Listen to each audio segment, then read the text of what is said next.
ओम शांति। आज सुनते हैं 10 अप्रैल की मुरली से दिल में छपने वाली गहराई की बातें। आज की मुरली में बाबा ने कहा डबल ओम शांति।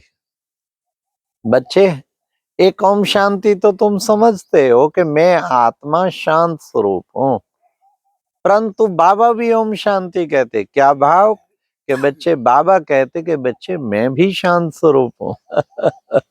बाबा आप तो शांति के सागर हैं, खाली शांत स्वरूप नहीं। बाबा ने कहा स्कूल है, ये पाठशाला है, इसको कोई समझ नहीं पाता। इसको समझने की बड़ी बुद्धि चाहिए। और सबसे बड़ी पाठशाला कौन सी है? हमारा मधुबन यूनिवर्सिटी है वो तो। सारा यूनिवर्स की आत्माएं आती हैं। प्रैक्टिकल यूनिवर्सिटी मधुबन है, जहाँ विश्व भर से लोग हर साल आते हैं। तो बाबा ने कहा यहाँ तुम आते हो रिफ्रेश होने, ना कि हवा खाने। कहीं सोचते हैं चलो सैर सपाटा कराएं, नहीं, रिफ्रेश होने।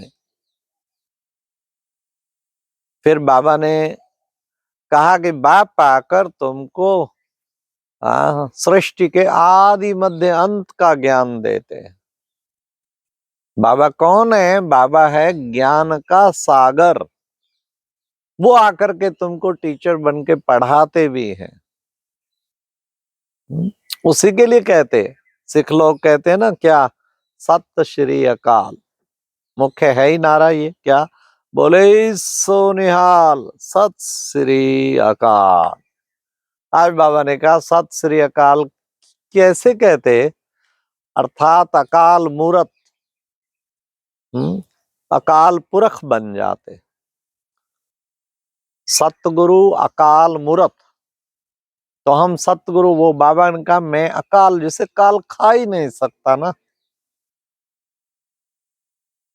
फिर आज बाबा ने कहा देखो बच्चे, कई बच्चे तो बहुत सर्विस करते हैं, कई कहते ज्ञान सुनाते सुनाते, कहीं कहते मेरा गला घुट जाता है। रोज सर्विस करे एक बार, बाबा ने कहा तो फिर गला क्यों थक जाए, तो रोज सर्विस करनी चाहिए ना।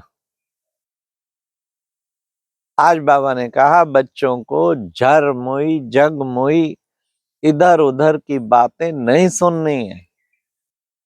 हाँ, व्यर्थ चिंतन नहीं करना है तुम्हें। तुम्हें तो बस सर्विस की ड्यूटी पूरी की और फिर अपनी मस्ती में स्थित हो गया, रूहानी मस्ती में, बाबा की मस्ती में स्थित हो गया। तो बाबा ने कहा कि बच्चे, बाबा तो नहीं समझाने जाएंगे ना, बच्चे समझाते हैं सबको।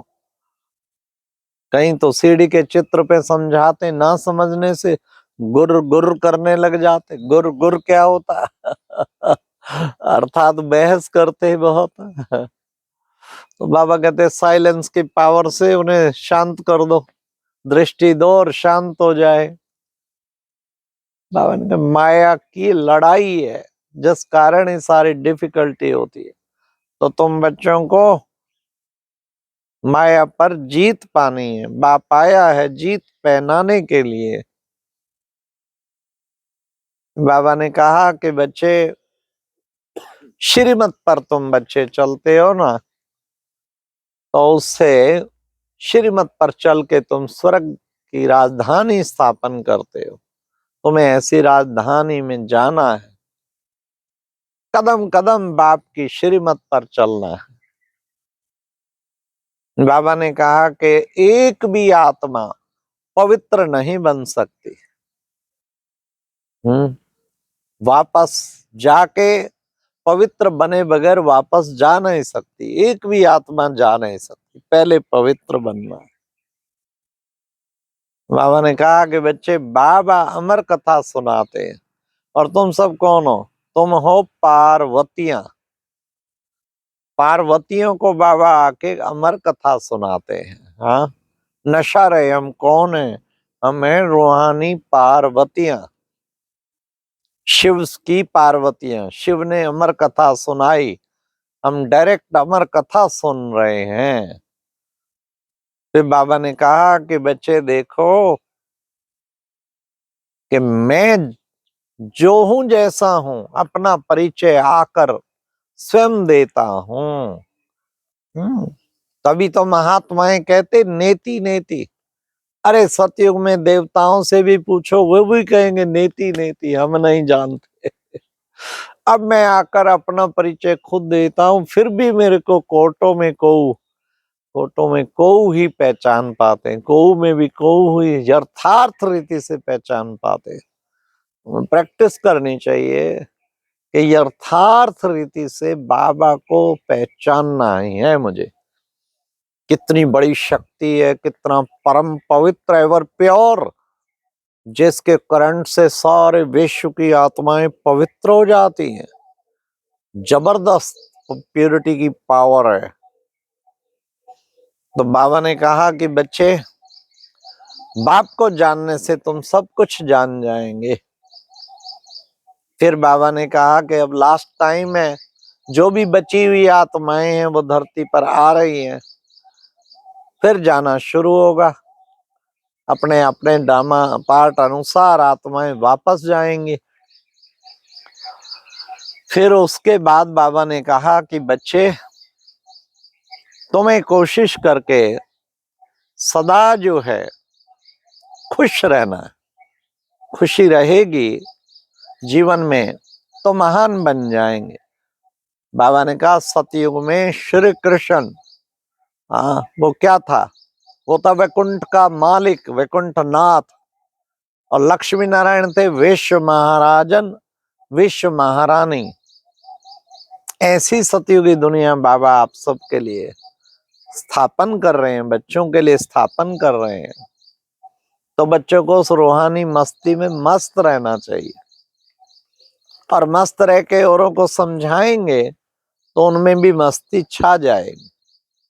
ऐसा पुरुषार्थ करना चाहिए। बाबा ने कहा कि बच्चे, तुम बच्चे कितना अजामल जैसे कई बच्चे पापी बन गए, तब कहते हैं क्या आप सर्वगुण संपन्न है, मैं मुझ निर्गुण, हम पापी हैं, नीच हैं। बाबा ने कहा कि कभी भी बच्चे खुद को पापी नीच नहीं कहना है।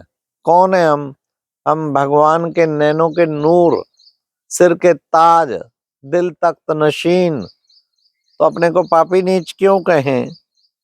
फिर बाबा ने कहा कि देखो बच्चे, एक बाप ही है जिसके तुम सत्य के संग में बैठे हो। तभी कहते त्रिमूर्ति शिव भगवान वाच। आज बाबा ने कहा कि बच्चों को क्या करना है, विशेष बच्चों को, बच्चे मैं जो समझाता हूं उसको ही तुम्हें औरों को समझाना है। बाबा ने कहा कई बच्चे तो यहां से निकले और बस बाहर गए, सब खलास हो जाता। तुम बच्चे बाप की श्रीमत पर माया पे जीत पाते हैं। बाबा ने कहा बेहद का वर्षा बाप के बगैर मिल नहीं सकता। मैकुंठ कहने से ही श्री कृष्ण याद आएगा। आज बाबा ने वरदान में कहा, ये मैपन को बाबा में समा देने वाले निरंतर योगी, सहज योगी बाबा, मैंने ये किया, मैंने ये किया, मैं ये करता हूं, मैं, इस मैं को लगाओ आग। मैं नहीं करता हूं, कौन करता है, बाबा कराता है। मैंपन को बाबापन में समा दो, ये है सबसे इंपॉर्टेंट। इसी से बाबा ने कहा तुम्हें सहज योगी बन जाएंगे, निरंतर योगी बन जाएंगे। हर वक्त बाबा बाबा बाबा निकलता रहे। ये है मैंपन से पूर्णतः आत्मा मुक्त हो चुकी है। फिर आज की मुरली में स्लोगन था, वो भी मैंपन पे ही था। क्या बाबा ने कहा मैं करना, माना माया बिल्ली का आवाहन करना, और बाबा बाबा बाबा कहना तो माया बिल्ली भाग जाएगी। कितना अच्छा बाबा ने बताया। हाँ, तो क्या करना चाहिए, दिन भर क्या करना चाहिए? मीठा बाबा, प्यारा बाबा, मेरा बाबा, बस ये दिल से कहते रहो वाह बाबा, माया बिल्ली भाग जाएगी। ओम शांति।